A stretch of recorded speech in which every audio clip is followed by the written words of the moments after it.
Merci, Monsieur le ministre. La parole est à Monsieur Claude Deganay. Merci, Monsieur le Président. Ma question s'adresse à Monsieur le Premier ministre. Qui suis-je? Je suis responsable du plus grand plan social que l'État ait jamais planifié. J'organise le démantèlement d'un secteur industriel de pointe et fragilise ce qu'il reste de la compétitivité énergétique de nos entreprises. Je programme l'effondrement industriel de régions entières. Je suis le président de la République, mes chers collègues, qui, à vos côtés, Monsieur le Premier ministre, s'entête à vouloir réduire arbitrairement la part du nucléaire dans la production d'électricité de 75% à 50% d'ici 2025. L'objectif, réaffirmé dans votre discours de politique générale, oppose le calcul politique brutal à une écologie de bon sens que nous appelons tous de nos vœux. Brutal pour plus de 40 000 agents et prestataires EDF, menacés par la fermeture d'une vingtaine de réacteurs de 900 MW, mais aussi pour l'ensemble des bassins de vie avoisinants qui verront disparaître une activité industrielle majeure. Alors pourquoi se priver d'un outil au service de notre compétitivité industrielle grâce à un prix de l'électricité inférieur à celui de nos voisins européens? Pourquoi se priver de la construction de nouveaux EPR qui feront de la France une vitrine mondiale pour la filière nucléaire? Pourquoi se priver d'une énergie qui n'émet pas de CO2 alors que nous devons réduire en priorité notre consommation d'énergie fossile? Tout simplement pour faire plaisir à vos anciens alliés verts. Les Français ne méritent pas d'être victimes de ce chantage.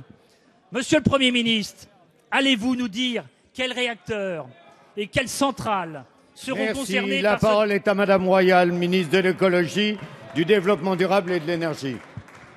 Merci, monsieur le député. Qui suis-je?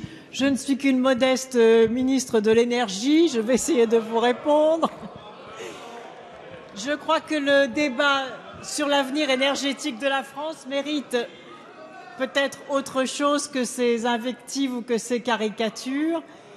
Mais je vous appellerai d'ailleurs à nous faire part de vos compétences très prochainement, puisque nous aurons à débattre du projet de loi sur la mutation énergétique et nous aurons donc en toute transparence, en toute citoyenneté, à répondre devant les Français des choix que nous devons faire pour l'avenir énergétique de la France.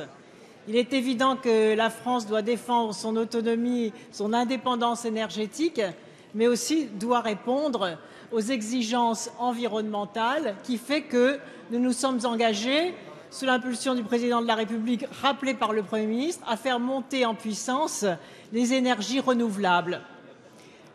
La France n'est pas... Je ne suis pas hostile à l'énergie nucléaire, je vous rassure, inutile de caricaturer les positions. En revanche, ce qui est absolument indispensable, c'est que les Français, et en premier lieu les parlementaires qui les représentent, soient associés aux grands choix financiers et technologiques.